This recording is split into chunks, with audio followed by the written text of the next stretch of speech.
അലസമായി മക്കളെ കയറൂരി വിടരുത്. ചില ആളുകൾ രക്ഷിതാക്കൾ പറയാറുള്ളത്, സ്കൂളില്ല മദ്രസയുമില്ല, മക്കളെ കൊണ്ട് ശല്യമാണ്, അതുകൊണ്ട് ഞാൻ രാവിലെ അങ്ങ് വിടും, വൈകുന്നേരം കയറി വന്നോട്ടെ എന്ന നിലക്കാൻ പാടില്ല. പ്രിയമുള്ളവരെ, മക്കൾ എവിടെ പോകുന്നു, ആരോടൊപ്പം കൂടുന്നു, എന്തൊക്കെയാണ് മക്കൾ കാണുന്നത്, എവിടെയൊക്കെയാണ് മക്കൾ പോയിരിക്കുന്നത് എന്നത് നമ്മൾ ചിന്തിക്കേണ്ടതാണ്. ഈ സാഹചര്യങ്ങളിൽ, ഈ കാലഘട്ടത്തിൽ പ്രത്യേകിച്ച് നമ്മൾ ശ്രദ്ധിക്കണം. അങ്ങനെ കയറൂരി വിടാനുള്ളതല്ല നമ്മുടെ മക്കളെ, മറിച്ച് നമ്മുടെ കൺമുന്നിൽ അവർ കളിച്ചോട്ടെ, ചിരിച്ചോട്ടെ, നമ്മുടെ കൺമുന്നിൽ നമ്മൾ ശ്രദ്ധിക്കണം.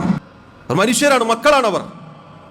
നമ്മുടെ എളുപ്പത്തിന് വേണ്ടി അവരങ്ങനെ കയറൂരി വിട്ടാൽ നാളെ മക്കൾ എവിടെ നിന്നെങ്കിലും മോശമായ വൃത്തികെട്ട പലതും പഠിച്ചു വന്ന് അത് പിന്നീട് മദ്രസകളിലും സ്കൂളുകളിലും പോയി പ്രവർത്തിക്കുമ്പോൾ അന്ന് മേലോട്ട് നോക്കിയിട്ട് കാര്യമില്ല. അതുകൊണ്ട് ശ്രദ്ധിക്കുക. അതുപോലെ തന്നെ പ്രിയമുള്ളവരെ, പെൺമക്കളുടെ കാര്യം ശ്രദ്ധിക്കുക.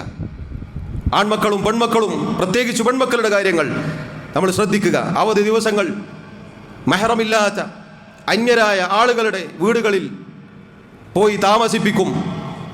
അങ്ങനെയുള്ള ചുറ്റുപാടുകൾ അവർക്ക് ഉണ്ടാക്കി കൊടുക്കും. പാടില്ല. കുടുംബബന്ധം ചേർക്കൽ നല്ല കാര്യമാണ്. നമ്മുടെ കൂടെ പോവുക, കുടുംബബന്ധം ചേർക്കുക, തിരിച്ചു വരിക. ഒരുപാട് ദിവസം അവിടെ ഇവിടെയും അപ്പുറത്തും ഇപ്പുറത്തും കൊണ്ടുപോയി മക്കളെ താമസിപ്പിക്കുക. നമ്മുടെ വീടുകളിൽ സിനിമയോ സീരിയലോ കേബിളോ ഒന്നും ഉണ്ടാവുകയില്ല. എന്നാൽ ചെല്ലുന്ന സ്ഥലത്ത് ഈ പറഞ്ഞ എല്ലാ മുസീബത്തുണ്ടാവും.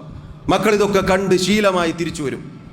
അവരുടെ സ്വഭാവത്തിൽ മാറ്റങ്ങൾ ഉണ്ടാകും, അവരുടെ വസ്ത്രധാരണങ്ങളിൽ മാറ്റങ്ങൾ ഉണ്ടാകും, സംസാര രീതികളിൽ മാറ്റങ്ങൾ ഉണ്ടാകും, അവരുടെ സ്വഭാവം അടിമുടി മാറും. ആരാണ് ഉത്തരവാദികൾ? രക്ഷിതാക്കളാണ്. അതുകൊണ്ട് അത്തരം ഒരു ദുരവസ്ഥയിൽ ഈ 2 മാസം കഴിഞ്ഞ്, വെക്കേഷൻ കഴിഞ്ഞ് പിന്നീട് മക്കളെ തിരിച്ചു കിട്ടുമ്പോൾ ഒന്നിനും കൊള്ളാത്തവരായി പോകരുത്. അതുകൊണ്ട് പ്രിയമുള്ളവരെ, വിശാലമായ വിഷയമാണിത്. ഒരുപാട് കാര്യങ്ങൾ ഈ പറഞ്ഞ വിഷയവുമായി ബന്ധപ്പെട്ട് നമുക്ക് മനസ്സിലാക്കാനുണ്ട്. അതുകൊണ്ട് ഈ പറഞ്ഞത് തന്നെ ധാരാളമാണ്.